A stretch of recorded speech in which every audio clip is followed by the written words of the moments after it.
Peace, Moors, peace, Islam, everybody. What's up? How y'all doing? We just coming live. I'm with the brother Randall Crowley L. He went live a few days ago and just said some stuff I think everybody needs to hear. So, first and foremost, just want to give honors to the Father of the universe. Want to give honors to our prophet, Noble Drew Ali. Also, honors to the Forerunner, Marcus Mosiah Garvey. Want to give honors and respect to all of the active Moors out there, all of the sheiks, all of the members, everybody out there who's putting in work. And go ahead and just introduce the brother and just go ahead and speak. Get anything off your chest you want to speak on. Okay. Islam. Yeah, I'm brother Randall Crowley L or Hadari Randall Crowley L. Brothers know me by either name. But I'm a member of Temple Number 7 from Cleveland, Ohio. But I'm residing here in Cincinnati, Ohio. And we have a study group that I've been dealing with for some time. I've been a member of the temple since 2006, but I started dealing with the movement back in 2002 under what I thought was joining the temple, but come to find out, like a lot of us have experiences that we didn't actually join the temple. So I can go into that here in a little bit as well. Islam. Okay, Islam. yeah. So I feel where you're coming from. I've been on it for a while. I haven't been in the temple quite as long as you, but I've been studying more science for close to 18 years. So yeah, the other day you pretty much were just speaking on some stuff that I think a lot of Moors need to hear, and pretty much like for Moors who have been studying, who have been in the temple, or who read the prophet's work, it makes sense. But I think there's a lot of Moors out here who are getting information from various sources, and like some of the things that might seem like common knowledge to you, is like seriously, Moors have like no clue, you know and I think like you were out walking around just in the city and just speaking on your experience. So if you could, like if you remember, can you hit on some of those points? Yeah. In the group on Facebook or whatnot, the Moorish American group. Um, there's a lot of brothers in there who have never been a part of the temple, never been a part of probably anything. They just maybe have come across some information and, I guess call themselves kind of debating back and forth or trying to get what the truth is, what the truth isn't. And then you have brothers who have been in the temple who are, trying to express that and what this really is. And you got the whole, I don't know, so I'm gonna say sovereign demonstration. And some of these brothers and sisters go back and forth and call it different things at different times, and that has evolved as well over the years. But you know, so I mean, I can go right into it honestly because this is what's hitting home right now. Um, what happens is you have all of us. We may see brothers and sisters in person on the street. We may see brothers and sisters on the internet, and you see generally somebody wearing a fez or turban, and they have ill or bay at the end of their name. So we go ahead and add them, take their word if we asking a question or whatnot, especially for those who don't know. And they're thinking, okay, cool. Well, this brother who was a Moor told me this, told me that, told me I could drive without a license and I'm a sovereign and I ain't a citizen and all this. Then you got the next person who come along and no, we are citizens. And here's my nationality card. It says it right here. So we have two things that are opposing, two different ideas that are completely Islam. opposing. You know, um, this they're just in complete opposition of each other. I haven't even got into what the prophet taught yet. You know what I mean? So Mhm. you got to look at this from a new person who wants to wants more science. They say they want more science. They might not want more science. They might just want to Islam. drive. They Yeah. might just want to drive a car or travel, as they would say, um, because they got a driver's license suspended. You know what I mean? They say, "Oh, them brothers that wear them funny hats, they can drive without licenses. I'm gonna go Yeah. join the Moorish Science Temple and it's like you just got two different things confused. You got this sovereign demonstration confused with the Moorish Science Temple of America, right?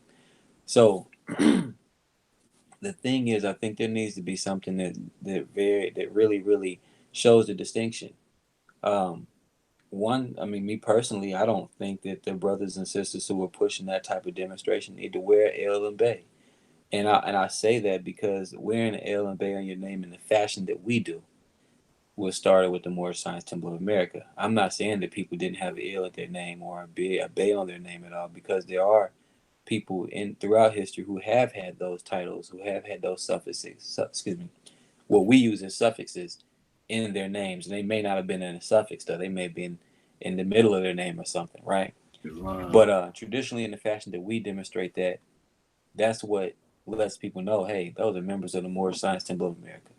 So I don't know when it started, but I'll say probably in the 90s or whatnot.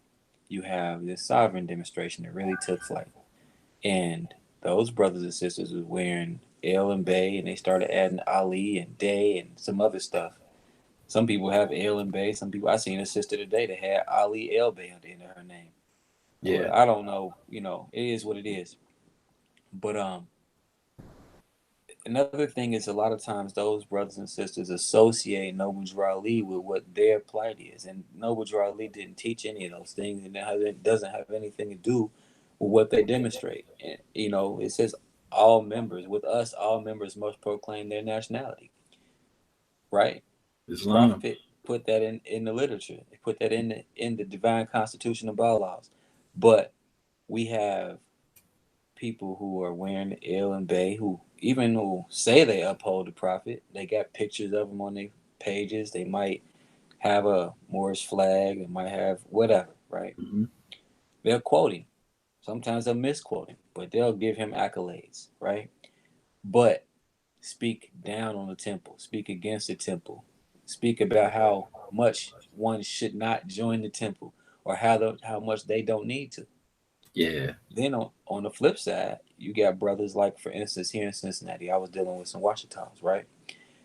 And the brother who was the chief of the Washita demonstration, he wasn't into Noble Drew Ali. This is why I have so much respect for that guy.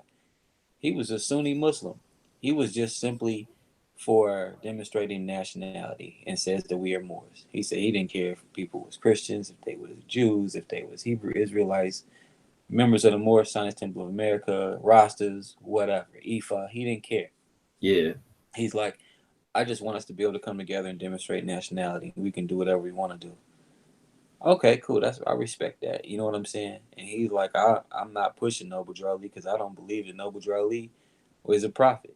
He'll tell Wow. you that. You know what I'm saying? And that's Yeah. that's fine, because if people are going to say that they don't think Noble Drew Ali's a prophet or anything, or he just lets us do what we do, he does what he does. But he didn't push Noble Drew Ali and use that to carry that Washita demonstration. Yeah. Now we know that the Empress, I don't want to mispronounce her name, Empress Veradasi. Oh, she was Washita, and the Washitas usually speak about her or whatnot, right? Uh-huh. But a lot of times you see brothers, at least online, who talk about Noble Drew Ali, all this and that, talk about the Prophet, but they say that they Washitas. I'm like, that's not part of that doctrine, from my understanding at all. So we have a lot of mixing teachings going on, and that's not really cool, because that creates a lot of misunderstanding, and it creates a lot of confusion, especially to those newcomers. Um, the other thing that I can say though is, all of us, for the most part, was seeking Noble Drew Ali. For the most part, like I said, some of us were seeking to try to drive or get some benefit out of taxes or get off child support or whatever Yeah. thing they think, whatever magic trick they think is going to happen from this, right? But most of us were looking for the teachings of Noble Drew Ali.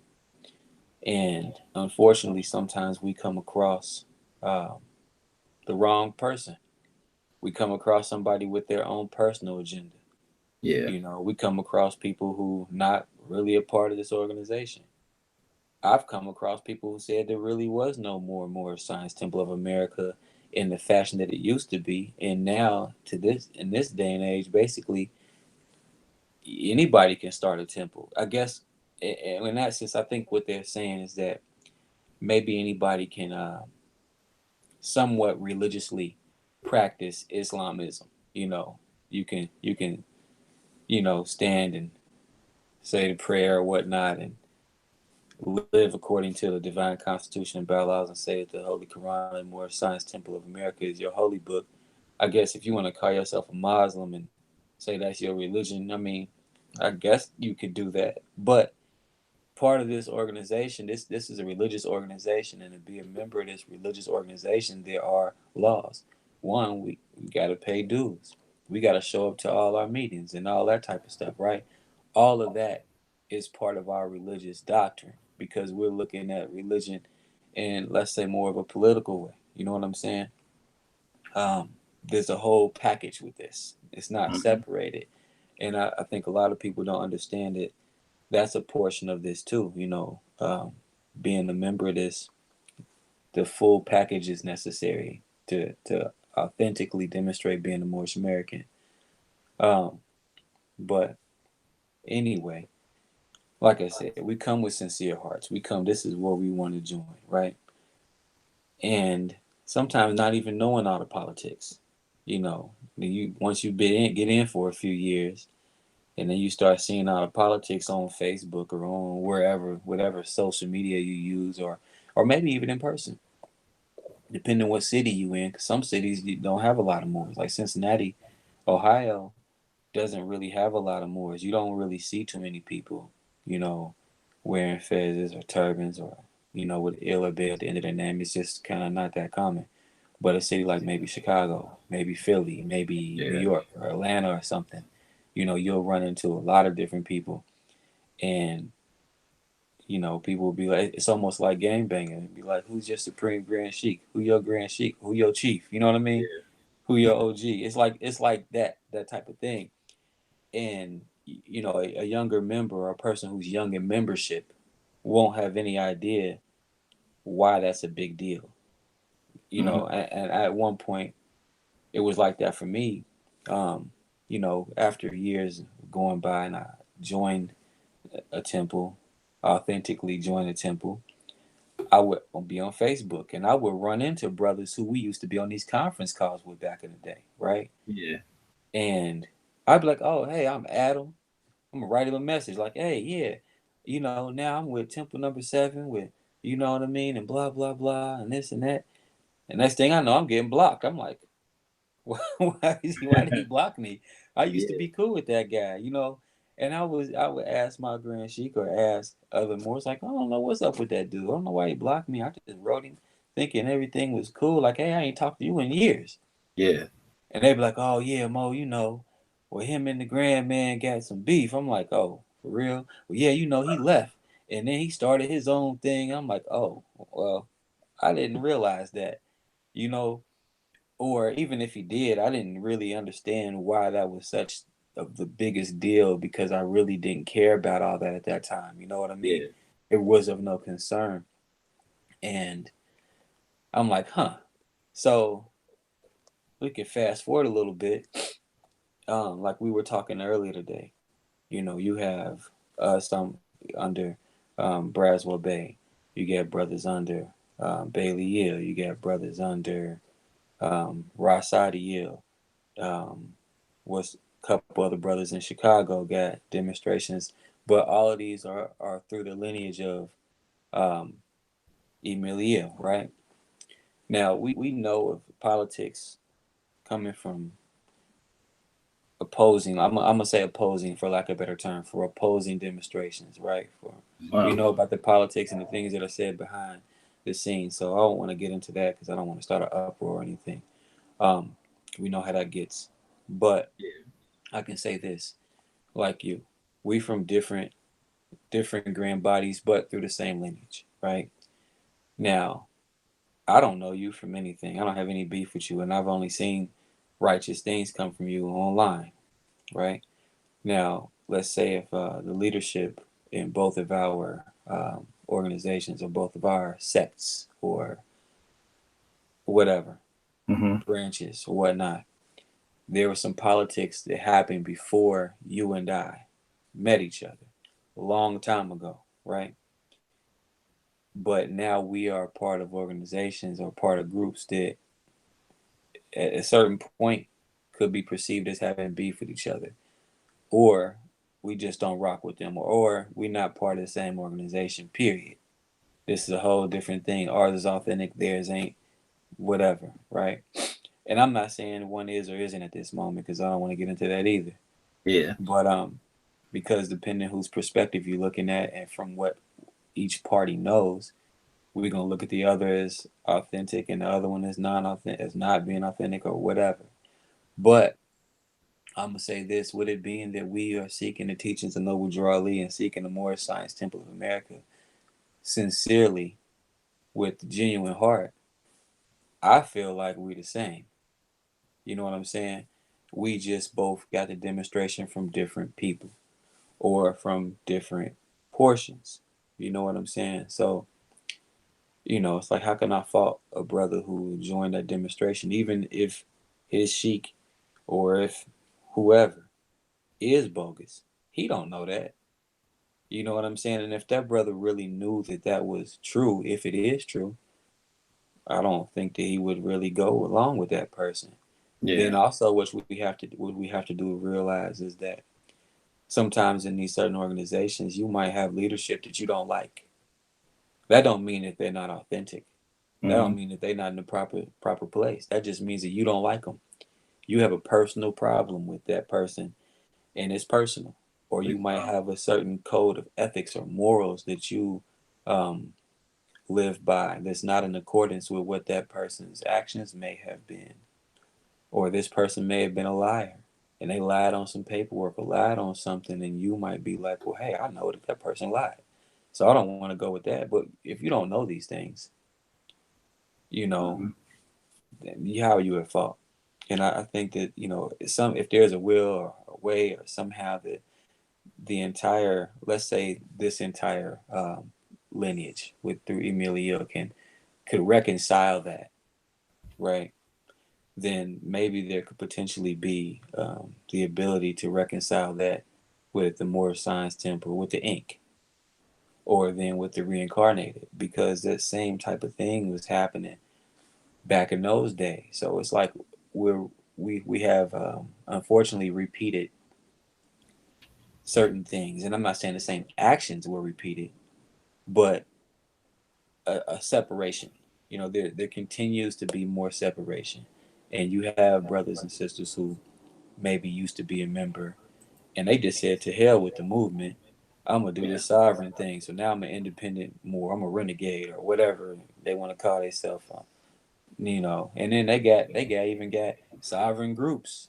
You got sovereign temples. You got people out Yeah. here with a temple, and this temple is sovereign.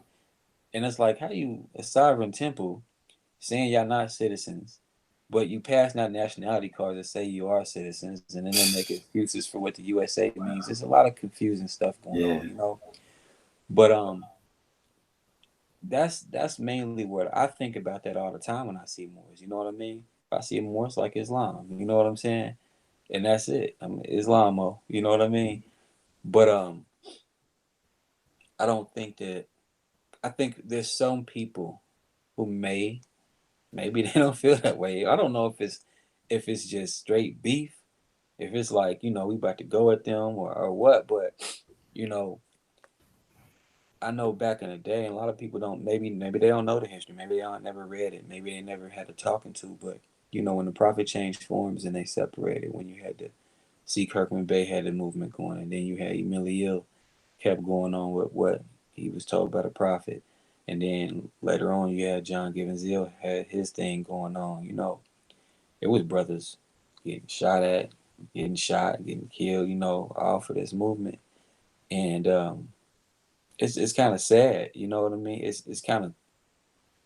It's a good thing that brothers feel it in their heart that's serious, Yeah. but it's a downfall when it comes to having to cater to killing and hurting, and maybe not even talking to your own people no more.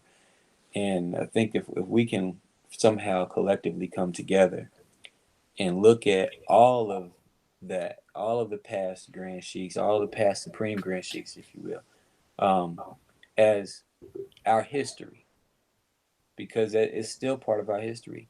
You got three different groups, you know, through Email Eel, through C. Kirkman Bay, through the Reincarnated, through John Gibbons Hill, brothers have different customs somewhat now, different titles, different jobs. We don't have muftis. The Ink got muftis. They got black fezzes. We don't do black fezzes in our portion. Now I don't know if there's different portions through Emilia where brothers are wearing black feathers, but I think so. But then you got the whole title of the mufti is like a whole different job and everything. We don't have that. Then in the reincarnated, they have like a. I'm just throwing little things out. Like some of them brothers often do Dingalia or whatnot. They have like a Moorish vital statistics. You know what I mean? Where they going back and changing birth certificates and stuff. I think that's actually kind of cool. To be able to go and correct your race and correct your name or whatnot on these records. Now, if it's honored through the state or whatever, I mean that's even cooler. Even if it's something we did on our own and just kept our own personal records, that's cool too. You Uh-huh. know. Now, I don't think that's something the prophet brought, but I think that the temple is of privilege to be able to institute, implement customs, and add something. But as long as it's not changing the actual format and changing the doctrine that the prophet brought, I don't see that being a problem. But I do, it's like when people say you bring minds together, you get more ideas.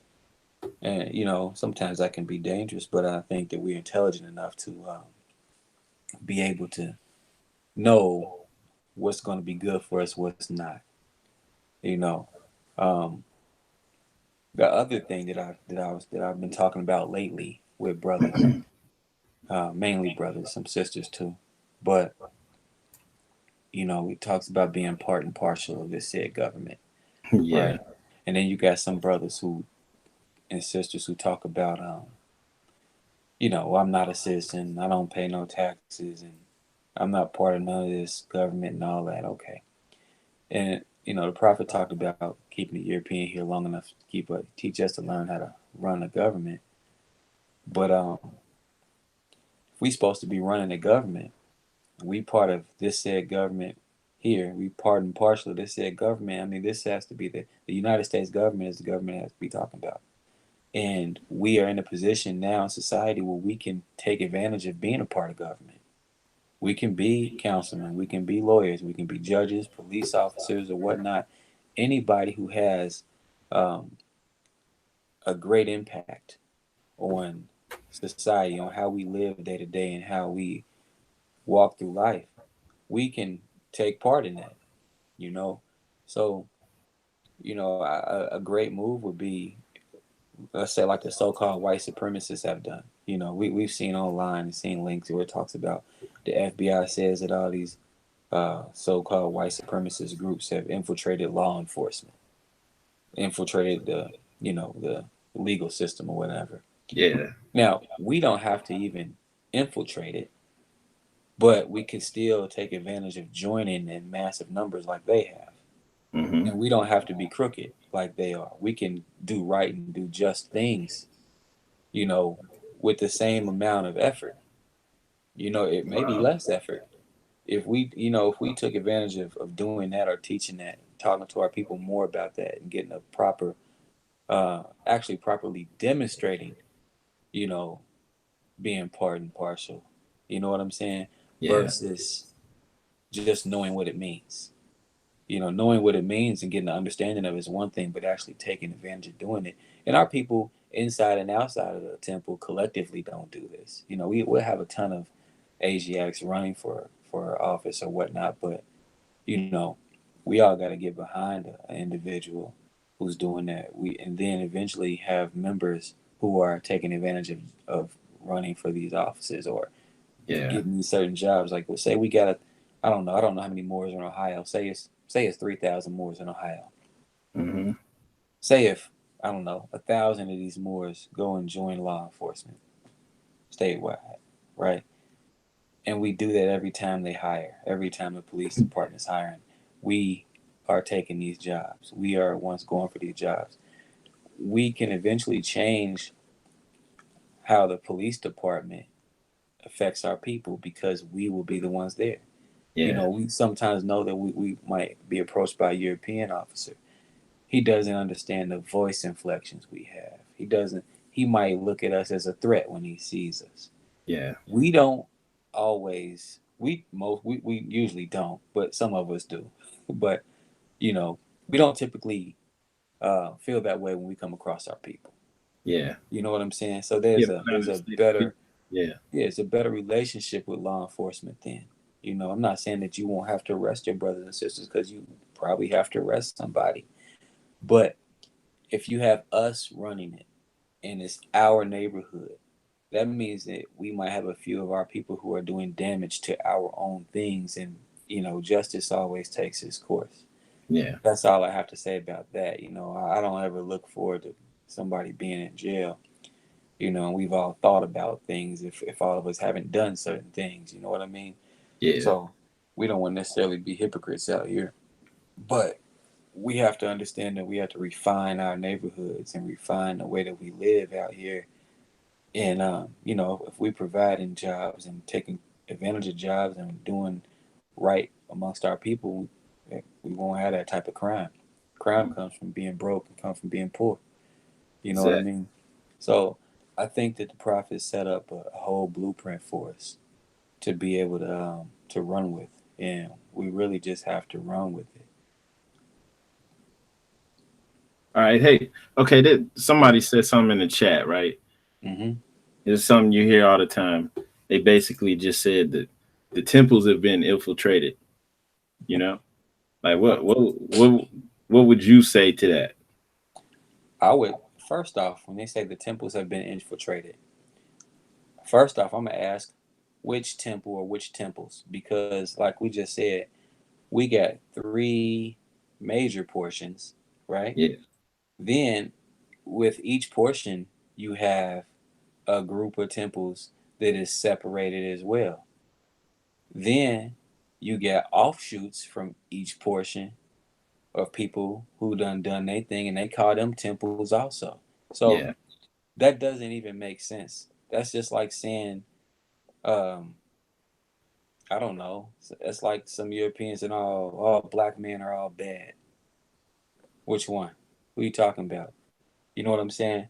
That doesn't really make any sense. I think that's silly. And if there is an infiltration, then you know, I'll say this: every group that our people have, every group that our people have been a part of, there's going to be, and there has been people who are looking at us.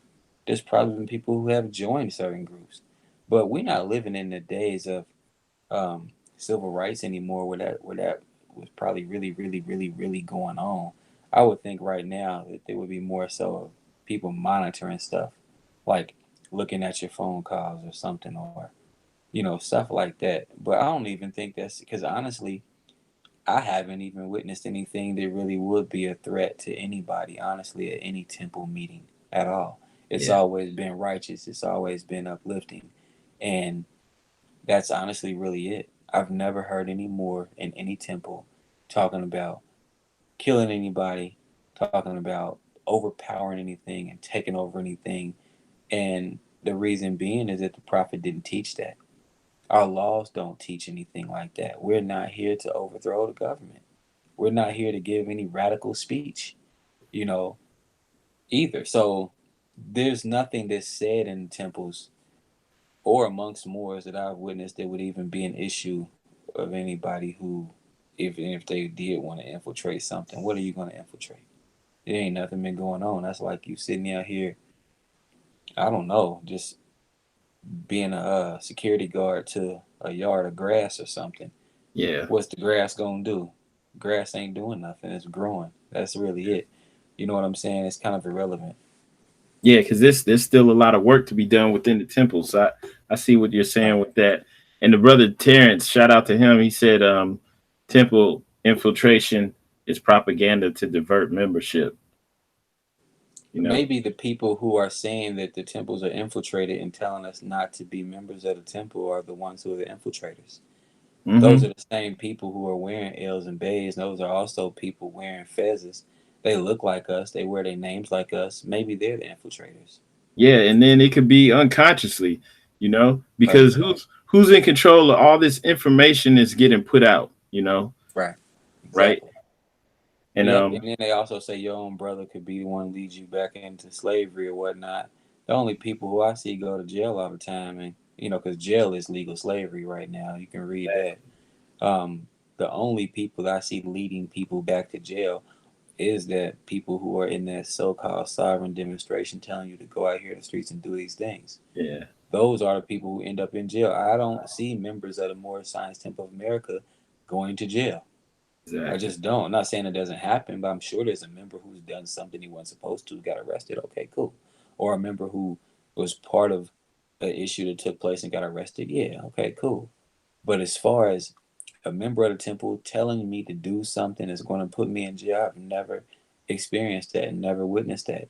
But I have witnessed people who have told you, oh, you don't need a license, go out there and drive, and say you got the right to travel because of this Mhm. statute or whatever.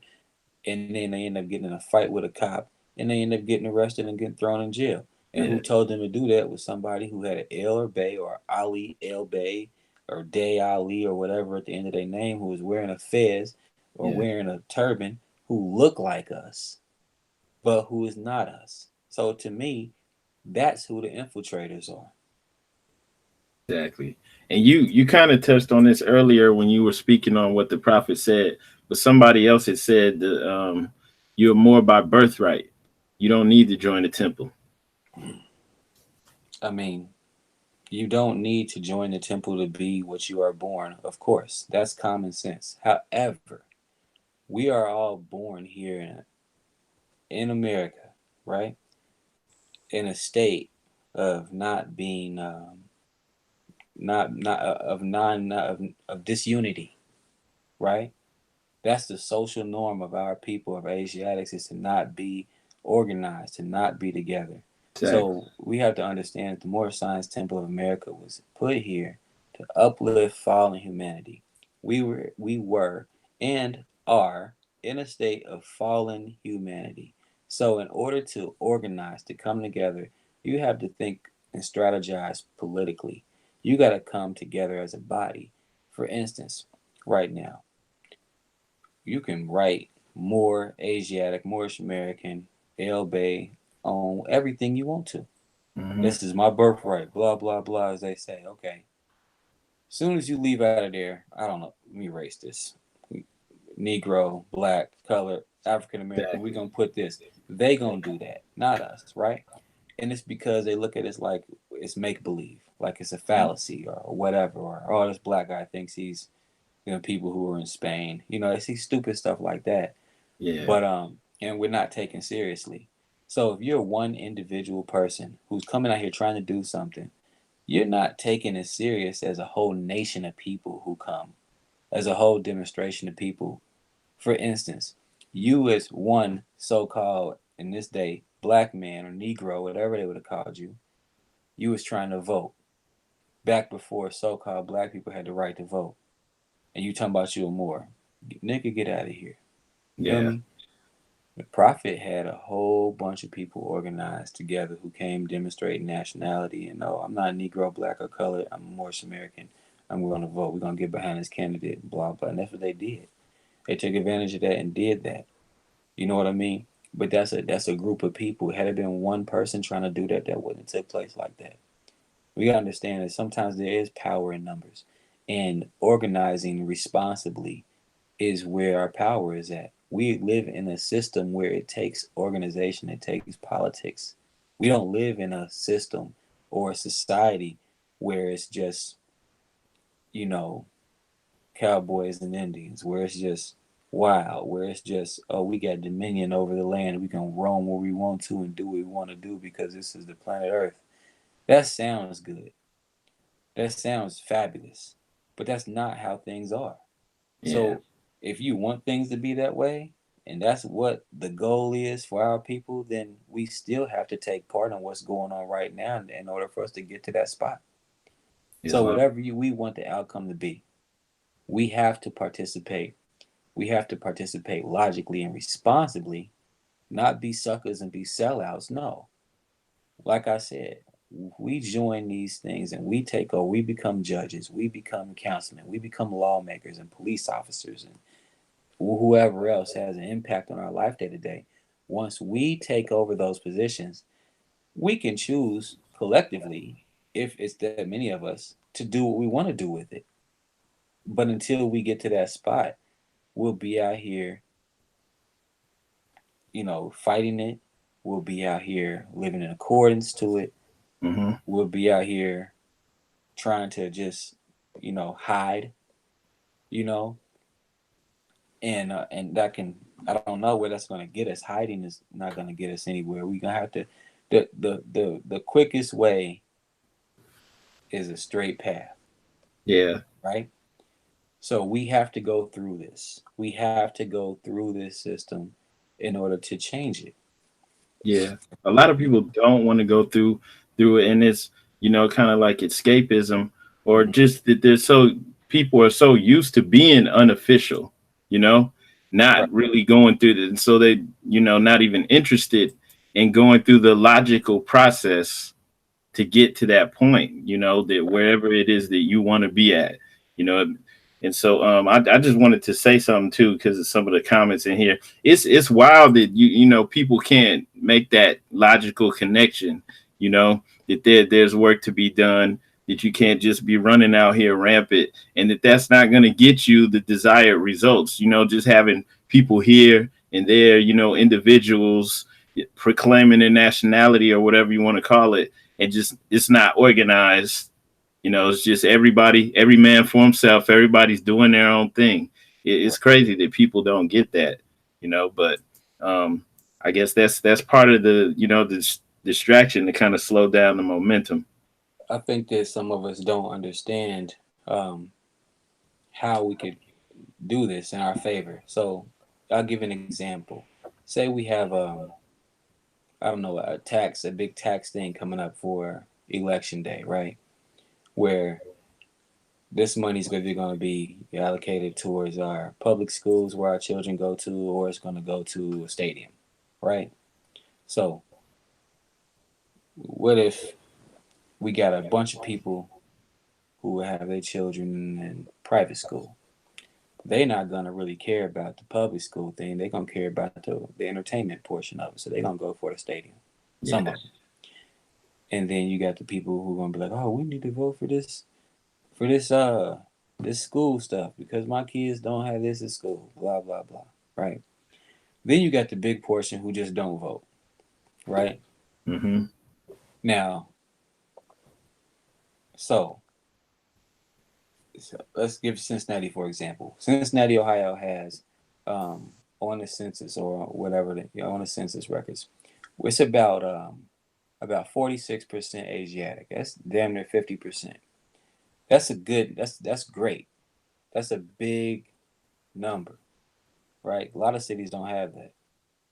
So it's a lot of us here in Cincinnati, Ohio. So say all these people join the temple, right? And we all got our children in public school. Uh-huh. So we all need to organize a Moorish American vote. The Moorish American vote is going to go towards, we're going to vote for this tax money to be allocated towards the public schools. Now, not to mention, we don't necessarily even have to holler at the Europeans because we know we got a decent amount of Europeans that got their kids in these public schools too. Mm-hmm. So they going to vote for it. And they going to vote probably more than we do, right? So then we just have to worry about getting our people out there to vote because we know we got a code of conduct, we got a code of ethics, and we all have been assigned and been told that this is what we're supposed to do. See, we have to understand that this stuff is going to work in numbers, and our individual emotional attachment or opinion about something doesn't really matter. Mm-hmm. You know what I'm saying? We have to vote to where our team is going to win. no matter what. The goal is for the team to win. The goal is not for me. Hell, I play baseball. I might want to pitch. Exactly. But you know Yeah. what? I got told I got to play outfield. I still got to win this game. But I don't want, you know what I'm saying? So it's Hmm. like we have to think like that when it comes to these things and not think about our individuality. You got sometimes I done heard Moors arguing about who they gonna vote for president. You know what I'm saying? It's like you, Yeah. why are you? Y'all, this shouldn't even exist. That conversation shouldn't exist. The conversation that should exist is who should we vote for? Yeah. Let's go down a list of things that's going to be good for Moorish Americans. Let's go. You know what I mean? That should be the Exactly. collective thing. When it comes to voting now, I don't even believe, me personally, I don't think that a presidential vote even matters. I think that if it does matter, we just get to choose whoever's face we like the best. You know what I mean? Well, it Whoever only talks matters to us if the you can best. play at that level, you know? Yeah, yeah, yeah. I don't think that matters, but I think locally it impacts, and I think locally these local um, elections is where it really, really matters and where it really counts at, though. I think we have to have participation and have a collective thing that way. And honestly, reach out to Asiatics who ain't in the temple also. Talk to them about how this could be good. Organize and try to say, hey, this is what this is going to do. And not even just for voting. It could be for other things. It could be gentrification. It Hmm. could be, hey, we need to make a move for all of us who have the credit, this that has the ability or the financial ability. We need to buy this whole street of property is for sale. Because there are streets in Cincinnati where almost all the properties for sale, and Yeah. Europeans is buying it all up. You know, sometimes they know before it even gets put on. It don't even get put on the market. It just pops up and is owned by somebody else. You know, we. This is where I'm saying we have to be more active in these things so that we have control over something. You know, in almost every major city in America right now, we have major gentrification going on in our neighborhoods where we reside at, Yeah. but not where we own anything at. We don't barely own anything. Yeah. You know what I'm saying? And since we don't own anything, our neighborhoods are getting turned around. We got children, we got people having to move across town, move to different boroughs, move to different little cities, different townships, and it's separating friendships, it's separating, you know, people who know each other from their children growing up together. It's separating a unit that we have. It's separating community. But if Hmm. we want to keep community, have community, and build community, we have to do these things. Islam. Islam. Islam. Yeah. So yeah, I think for the most part, people are getting it. I mean, you can't really focus too much on the people who are pushing against that because it seems like there's just a disconnect where maybe they just don't Right. want to do the work. You Hmm. know, and I But think oh yeah, you already we're spoke on but if we're not citizens and we don't believe in buying property in our name, and we don't believe if we're not citizens, we're not voting anyway. That's where that counter reacts. You see what yeah, I'm saying? We just out here living like pirates. So that's where that doesn't make any sense. We got all these people pushing for this stuff they don't want to vote on, do nothing, but you know. But then on the flip side, with that sovereign type of demonstration, you got people out here. Some of them who probably own a system. Some people, yeah, you got welfare, you got a social security card, you got a job, you still yeah. paying taxes, but in this make believe world, you sovereign. You know what I Hmm. mean?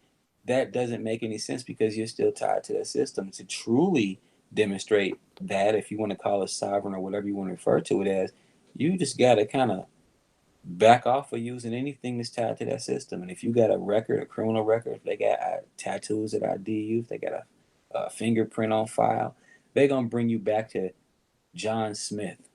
They don't Yeah, care if your name is Amin Ra, Asiatic spaceship El Bay, whatever you want to call your name yeah. today. You Right. know what I mean? They don't care about that. They're gonna look at you like, no, you're John Smith, and you don't believe in going through the system and changing your name. You believe in this phony power of attorney affidavit that you filed and had your sister, who's a notary public, notarized for you, Yeah, or you just sent it to Columbus and got a seal on it and they sent it back to you. That seal don't mean nothing. You yeah, saying it's authenticated. It can authenticate a blank sheet of paper. That don't mean anything. It's not gonna uphold. The police still gonna arrest you. It's still gonna put you in that government name that you was under. So stop living in make yeah, believe world. The only way that can be done is if one, you minding your own business. You're not getting caught up with stuff. You don't have any record. You don't have any fingerprint anywhere. You don't have a social security number that you deal with anyway. You know what I mean? And you got to have money. You got to Oh, have yeah. money somehow. Yeah. You got to have a lot of money Hmm. and this, or have something going for you. And you don't want to have a LLC because you think it makes you a 14th Amendment citizen somehow. So you don't want to have anything. You got to have some type of finance coming in from somewhere. Yeah. So what are you going to do? Work in your government name and then flip back and then be this other person when you're not at work? Yeah. Oh, That's real protect. You know interesting. what? That's what I'm saying. That's how that Like, has what to are be these people demonstrated. doing Right. And some in real people are life? just, sometimes you get, unfortunately, you got brothers and sisters who out here. A lot of these brothers and sisters ain't got nothing. They don't got no money. A lot of them poor. Some of them still in the streets hustling Hmm. or anything. And I'm not demeaning anybody, so please don't take offense to that. But that's the truth. A lot Yeah, of us it is are what just it living is. in the streets. And a lot of these brothers and sisters who pushed, I know a brother right now.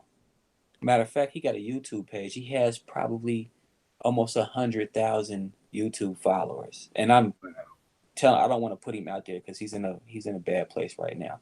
But I Yeah. grew up with I came up with this brother through high school and through a couple of different demonstrations and movements, and he teaches a lot of different people a lot of different things. But he started fouling out of UCC stuff and all that, and I don't. I don't know if you can get rid of your social security number or if you can do something or to where it's not usable or functionable or whatever the hell he did.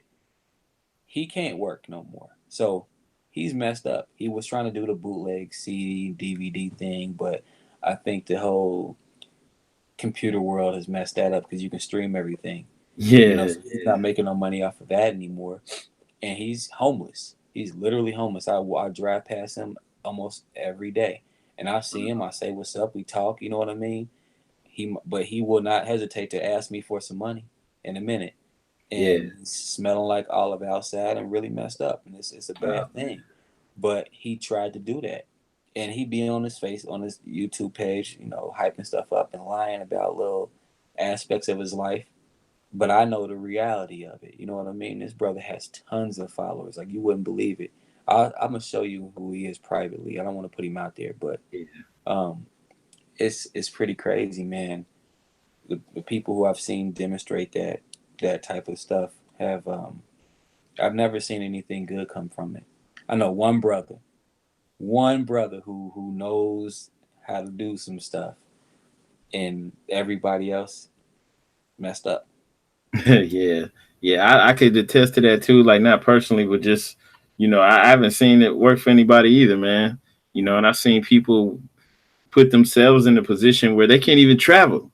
You know, like Right. just like somebody who's a know-it-all will try to clown you because you have a passport and you're Yeah. traveling. Like, you're doing things so that you're protected. You're good, and they don't have these things and they can't even go anywhere. And Yeah. all The because one of. brother.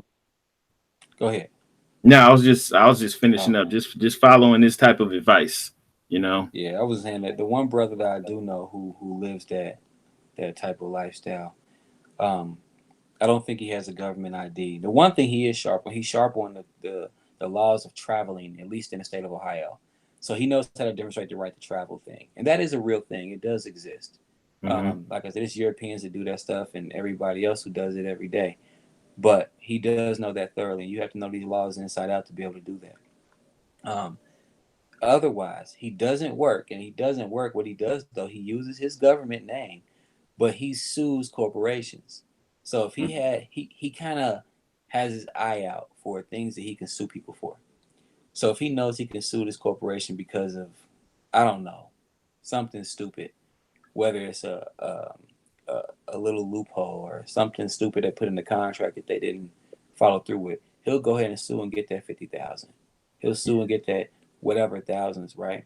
He'll keep that money and he'll have his little, Moorish ID or whatever. He created a power of attorney that gives that person the ability to use the funds from his government name. Hmm. So if he is caught with anything or any property or any money or anything, he can say that, "Oh, I have power of attorney," and they'll be like, "Oh, okay, whatever," and they ignore it if he gets questioned. But most of these people are having cash anyway, so that don't even matter. After you get that lump sum of money, you Yeah. can live off cash. You know what I mean? Um, and that's what he does. He keeps a very low profile, and you don't really you don't notice him. You know, he's not out here talking on the internet, making videos on Facebook, putting a bunch of stuff out there. He's not doing any of those things, bringing unwanted attention to himself. And he's Yeah. not out here acting a fool and running, like the one brother said, he was out there running stop signs on purpose just to Yeah. tell the police that they couldn't do nothing to him. He doesn't do things like that. Yeah. You know, he doesn't bring unwanted attention to himself where he has to waste time to go to court. So, you know, he simply goes to court to sue, and that's pretty much it. Hmm.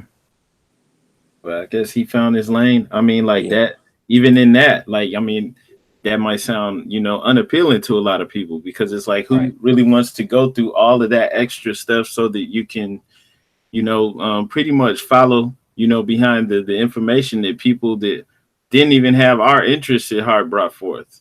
A Yeah, lot of people like us started tapping into that stuff like in the 80s, maybe the 70s, following behind the sovereign citizens movement. A lot of people know now to stay away from sovereign anything, because they're seeing yeah, that they're labeling us. They've specifically made that paper terrorist profile, criminal profile for us. Not for yeah. me, not for you, but for people like us. Okay, so They they're made it not for even us. going after the ones who are like really doing it, like Nope, really doing it. They nope. specifically, if you mixing any of that type of jargon in with anything sounding Moorish or Hebrew or Kemetic or any of that stuff, boom, paper terrorists, black Yeah, you can identity go on. extremists. There's a website called World Service Authority. If you go on worldserviceauthority.gov or .org, whatever it is, if you type in World Service Authority, you'll see that, and that's where that passport. That might have been that thing that Most Def or brother go by Yasin Bey.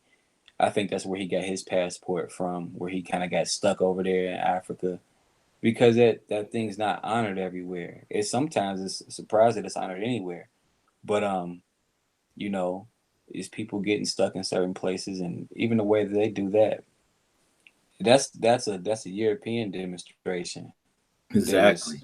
that was started, and a lot of our people picked it up and mixed it um with a fez because it ain't more Mhm. science. I can't say they're mixing it with more science. They're mixing it with the look of Moorish, with the look of Moors, Yeah. um, and using that whole get down, you know. So, but some people don't know where that came from. Yeah. Yeah, so it's real dangerous just mixing all this information or running with it, and people don't even know, the origins of it. I mean, where the divine constitution, bylaws, and the Holy Quran came from, you know, Yeah, and we haven't truly actualized the potential of the movement as it's been brought forth. So for the people who, are complaining about the temples, you haven't really seen what it can do. You've seen some of the potential, okay, but because of the rift, I think that that slowed things down a lot. So they haven't seen what it could do, and they don't really know yet. And like yeah, you said, like a lot of those demos, that's for people of European descent. You know, you can't get out here on a world passport. Um, Yasin Bey, successful entertainer. He's in South Africa, I guess, with the world passport, and he got detained, and they, told him he couldn't come back. right. He So got back somehow. He's here now, but yeah, it yeah, was an issue. yeah. Heard he's cool now, but who even wants to be in that type of situation? So Right. you have to be careful out here. And then the people are, reckless with it. People are advising people to do stuff that they're not even doing themselves. So I think people Yeah. need to hear this type of conversation because, not enough people are saying it. I guess it's not cool, to be real and to be responsible about it. And then like you said, that a lot of the energy that permeates throughout the whole community is one of avoiding that responsibility, not actually trying to organize and do things that we need to do. I don't know if it's from the attacks that we've faced, or what, but Yeah. That's where a lot of that pushback is coming from. Yeah, I think I can identify with some of that though. You know, for instance, like it's hard for me to work a regular job, like going to clock in at a job and have a boss or whatever. Hmm. I can't deal with that. So me personally, I work for myself. You know, I own a business. I'm a tattooer. You know, that's just what I've been doing for almost 20 years now. But I noticed that about myself. I used to have a problem with somebody telling me to do something at a job. You know, Uh-huh. now when it comes to the movement, and I'm trusting my leadership or whatnot, I'm trusting somebody I'm looking up to. I have a whole different feeling about that. But at a job site, I kind of feel like somebody pushing down on me. You know what I mean? And I Yeah. think in society, that type of thing affects our people where we feel like society's pushing down on us, especially our brothers. You know, our sisters can feel it too, but I think sometimes our sisters have a little bit of flexibility, whether it be them being able to get benefits through the system a little easier or a lot easier than the men, or um, things being set up just a little way where it just seems like it's always Yeah, I think that's like systematic the too. brothers just don't really like authority at Hmm. all in any aspect. We don't, oh, collectively, I would say I don't think that we like authority almost at all. But You know what we I mean? supposed to So be the authorities, you yeah, know? that's true, Something in us knows that. and that's why Yeah. that's why that movement, that's why that whole independent type of I don't answer to anybody appeals so much to us, because if we feel like we know we can get through and get off on that, oh yeah, I'm about to go that route. I ain't answering to nobody. Yeah. But we have to be logical and look at these things like, okay, there's a different way for me to, if it's all about perception. If we perceive something a little differently, then we can deal with things better, you know. Mhm. So that's, I think that's something that needs to be addressed and needs to be looked at a different ways, is how we deem society, and understand, we have to understand how we can use it to assist us versus how it's coming down on us, because we can flip things, you know. I mean, at the end of the day, they don't care what kind of hat you got on. You know, they Yeah. don't care if you got a turban on your head. They gonna look at you like, oh, that's a nigga. I'm gonna treat you like a nigga, you know. But how you carry yourself, how you talk, sometimes can go a long way. And what moves you make, you know. Hmm. For instance, not saying you want to be doing something just to get respect from somebody who should respect you anyway. However, you know, you took the opportunity to, let's say, buy 3 abandoned buildings in your neighborhood and fix them up and put people to work, Hmm. right? You're gonna get looked at and be respected a lot more than a brother who just walk up and down the street, who maybe don't got a job, who maybe sell weed, who maybe does have a job and he just worked for somebody. Yeah. You start buying all this stuff up, you're gonna you're gonna be perceived as somebody with some power. Hmm. You'll be respected a little more because, one, you're responsible for generating a lot of them tax dollars in that city. Yeah. You know what I mean? You one of them people who are responsible for changing the appearance of that neighborhood. You know what I mean? And like I said, we should be respected no matter what. However, if we're gonna generate some finance from it, change the way our outlook, change the way we're looked at by each other. But I'm not even really even caring about what no Europeans say. They gonna do what they gonna do anyway. But we Yeah. gonna change the perception that our people have of us. You know what I mean? That goes a long way. Just like, for instance, another thing to go a long way. We know how we've been. We walk through our neighborhood. We might walk past another group of brothers and feel some animosity from brothers we don't even know. You know, Yeah. you get the meme of, who is this nigga? Who is dude? The way to break that up is simply just to speak. You might be like, peace. You might be like, what's going on, bro? And Yeah. they might not know you from nothing, but it calms down the puffing up of the chest. You know, Yeah. that whole who is dude, you know what I mean? The whole fake look hard type of deal. It calms that down. Yeah. So Just there's little things that we do in our community amongst each other, where it's buying property, giving jobs, speaking to each other, you know what I mean, to really change how we interact with each other and how we perceive each other. That's what we have to focus on also, whether it's members or non-members or Asiatics and whoever else, conscious or not conscious. All these things impact society, and we still part of this society regardless.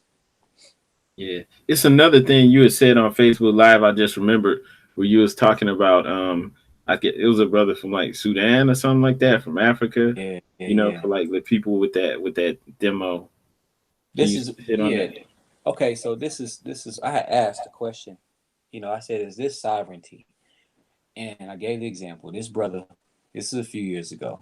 Um, my shop is still in the same neighborhood, just a different street. But anyhow, this brother from Sudan, he had been here since maybe like the late '90s, and excuse me, he came here. It was a whole group of them. I don't know why they came here. It could have been religious or something or whatever. Yeah, But he came here to Cincinnati.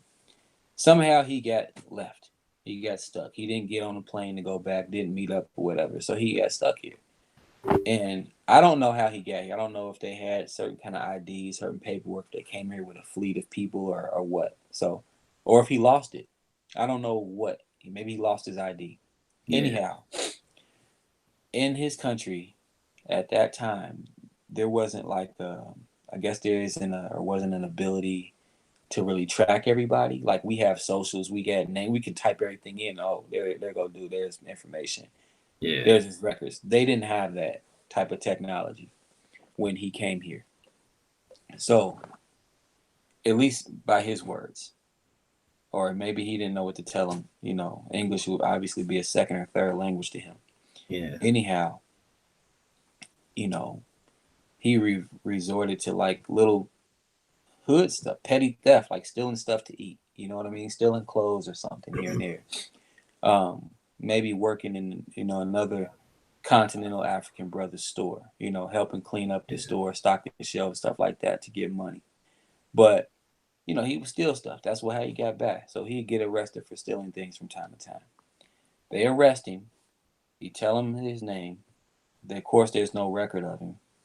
So where are you from? What country are you from? Because you start getting committing crimes, they want to send you back. They want to look. Do you have a green card? How'd you get here? So anyway, eventually he gets arrested.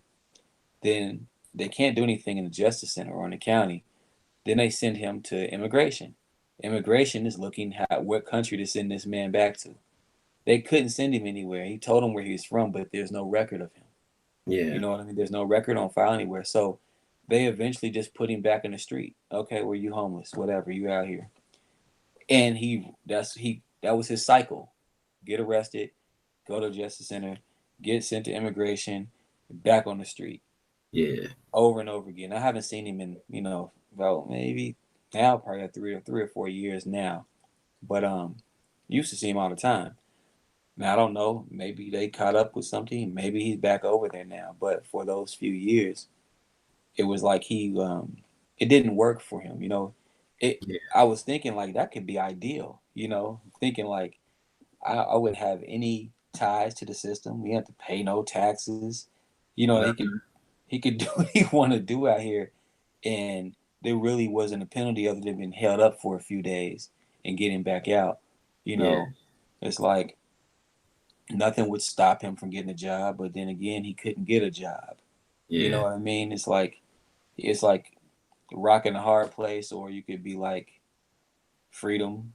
You could look at it. How do you look at that? You know what I'm saying? yeah, But but that's the thing. That another brother that I know, he was a paralegal, right? So he knows law pretty well. He ended up dealing with the whole um, RV Bay stuff, getting a little ID and all that. He has no record ever, no tattoos, no mug shots, nothing at all, right?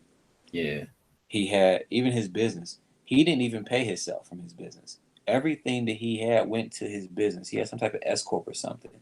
He never collected any money for his personal self. mhm, So it was pretty interesting for him to get dealing with that type of stuff because what he started doing, well, he got he got arrested for like driving or something, but they couldn't take the car because the car wasn't in his name. The car was in like this S corp name or a trust name or something, so they couldn't necessarily take the car. The car just got towed or something yeah, back to his residence or back to wherever the car was supposed to go to. uh-huh, Um, but when he got arrested, they couldn't there was no record of him. They didn't know his government name because it wasn't attached to anything. All they knew was the name on his little plastic ID he had, and they kept saying, "Who are you? Who are you? Who are you?" And they Yeah. kept him in there for a couple of days, and they just put him on the street and said, "I don't ever want to see you again," and they kicked him out of the county jail. You know, he got held up for a few days, but he didn't have anything that they could keep tabs on. So Yeah. that worked for him the same way that it worked for the other brother from Sudan. But they just knew that he wasn't from some other country. They just knew he was from somewhere. But they just kicked him out, like literally kicked him out. And I think they was in there trying to fight him or whatever, Hmm. physically. But you know they can't get in trouble, and he can't get in trouble because one, he in the system, and how this legal system is. If you're not doing a crime or something to a piece of property or to a human or anything, then there's no violation. Yeah. So no penalty for that. Yeah. And it's like on an individual level, like you said, that may be able to work for some people. But like, Mm-hmm. systematically, for us as a whole, or just even just for you and your family, Right. it doesn't work, you know? Because just like you might be cool, for example, living like that, but if you have like children, you know what I'm Right. saying? You bring like they might not want to live like a hermit and do all of this extra stuff. And I mean, it's systematically, it's not getting us anywhere. And like I think it's time for some of the people who are running with this to to be more realistic about it and see that's just because one of the arguments you hear from people is that they're flooding the systems, that that the police, that all these things that they're hitting them with, it's starting to make a difference. And that's just like an unorganized approach, to everything. Just throwing a bunch of darts at the wall and just hoping that something works versus even just what you said, starting to affect things on the local level, taking part in society and doing the things that we need to do, that just makes sense from a practical perspective. Right. Right. And that's really all I had to say. I mean, if you wanted to get anything else off your chest or just share anything else, feel free. But that's really all I wanted to say, man. I think people need to hear this type of conversation more often. Yeah, I mean, I don't have anything else to say. I mean, if there's any Moors out there that are in the Cincinnati area, you know, um, study group thing sometimes can be a struggle, but I'm here to push the teachings of Noble Drew Ali. So I'm here in Cincinnati, Ohio. If there's anybody out there who's local, you can hit me up on Facebook or, yeah, just hit me up on Facebook. It's Randall Crowley L or under the Hadari R Crowley L page, and we can link up and go from there and get some things moving and get some things organized to eventually establish a temple here locally. And Or that's if you what's got up. any You other said you have questions or a anything, shop hit me too. up. Shout that out. Yeah. I'm a tattoo artist. I work privately now. I have a legit shop, but it's just a private shop. It's called Silent Wave Tattoo Studio. Used to be called Studio Seven Design when I had a street shop, but then I changed over to a completely private format. I'm usually doing a lot of large custom pieces and stuff, so I need the privacy for that. And I work alone, but I travel around the country and work as well. So, but yeah, you can hit me up on Facebook about that too. There's a business page on there, Silent Wave Tattoo Studios on Facebook. It's on Instagram, So, um, but yeah, so I'm an artist as well. That's what's up, man. You need to get a website, man. But I have a website. I forget about that because it's a link to that on there too. It's silentwavetattoo.com. oh, that's what's up, man. Okay. Yep, it is on there. Okay. That's what's up, man. I'll go and put that in the chat. Yeah, social media is so we forget to use. I forget about the website sometimes because it's always it's like instant gratification. We sitting there online and Yeah. somebody wants to talk right then and there. And I'm just like, call me. I Word. give them the phone number. Here you go. Hit me up. So Yeah. All right. Okay. So yeah, I put that in the chat. Y'all check out the website. thanks for coming on. I appreciate it, man. Like I said, I think people need to hear this, and it should make us make excuse me should make sense. Um, that's really it. I mean, unless there's anything else you want to say, that's it. Oh no, that's really it. I'm glad you had me on the show. I mean, I can talk anytime, man. You know, I just like to build with other like minds, or even minds that ain't necessarily exactly like mine, so we can get to thinking. I kind of miss that. You know, I'm used to building with people face to face, but in this internet age and being at more science sometimes can be a kind of lonely road in certain towns. You know, I don't get to build with brothers face to face like we used to maybe back in the '90s, early 2000s. So anyway, I can kind of, you know, vocally hear somebody's voice and talk to somebody, and you know that I'm always looking forward to that versus typing on a keyboard or a phone back and forth where we are um, taking things out of context and going back and forth, and as far as debating back and forth, which is a big waste of time. I Yeah. always prefer to talk, man. So anytime that you want to invite me on a platform or even just give me a call or want to talk, we can do that anytime. All right, Islam, and this brother's in Cincinnati, Ohio. Okay, put the I put the link to the his shop in the chat, and I put that in the description. So we're gonna be interviewing the author Peter Moon. He wrote the book of the dead, the Montauk Book of the Dead, on Tuesday. So y'all be sure to check in, check that out. That'll be Tuesday evening around 8 p.m. Eastern Standard Time. And I'm sure me and this brother will hook up some other time and talk. You know, this was a good talk on nationality. A lot of people need to hear this. This is good information. So everybody watching this, make sure you share this. Click that like button. Go ahead and share it with everybody. And appreciate everyone for tuning in. That's it. Y'all make sure to tune in Tuesday too. Peace. Islam. Peace.